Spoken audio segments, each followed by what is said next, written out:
जय जगन्नाथ। दोल पूर्णमी आसीगले होली उत्सव पल्लीरु सहर सबुरी मन आनंदरे नाची उठे।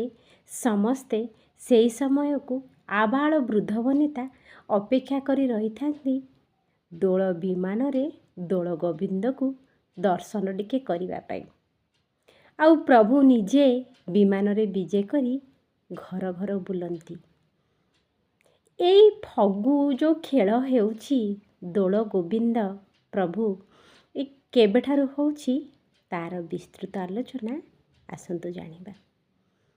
दोले च दोल गोविंदं चापेचु मधुसूदनं रथेषु वामनं दृष्ट्वा पुनर्जन्म न विद्यते। दोलरे दोल गोविंद आउ चापरे मधुसूदन रथरे भगवान को दर्शन कले पुनर्जन्म हुए ना बोली पुराण रे वर्णित।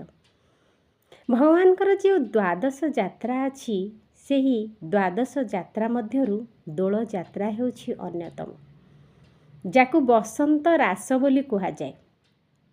साधारणतः भगवान कर चारोटी रास होई थाए। गोटे होछि जो झूलन श्रावण रे झूलन रास हुए, गोटे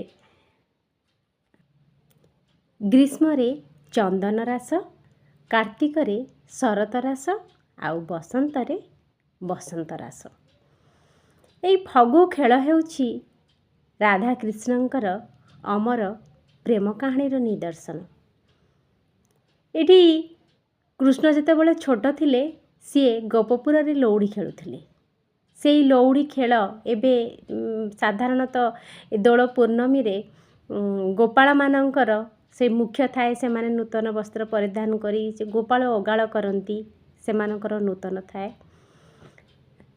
फाल्गुनर दशमी ठारू पूर्णमी पर्यंत महाप्रभुंकर चाचेरी बेश अनुष्ठित हुए।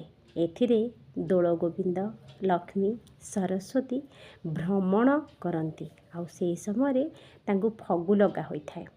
आ गोटे स्वतंत्र नाली पाट वस्त्र से माने परिधान करती प्रभु। सेतेबेले से पाट वस्त्रर आगरे हरड़ माली परिधान करि थांती। दशमी जो फगु दशमी रु पूर्णमी पर्यंत जो दोल हुए ताकु राज दोल कहा जाए। पूर्णमी रु पुणी जो 5 दिन जो दोल हुए ताकु पंचदोल बोली कहा जाय थाए।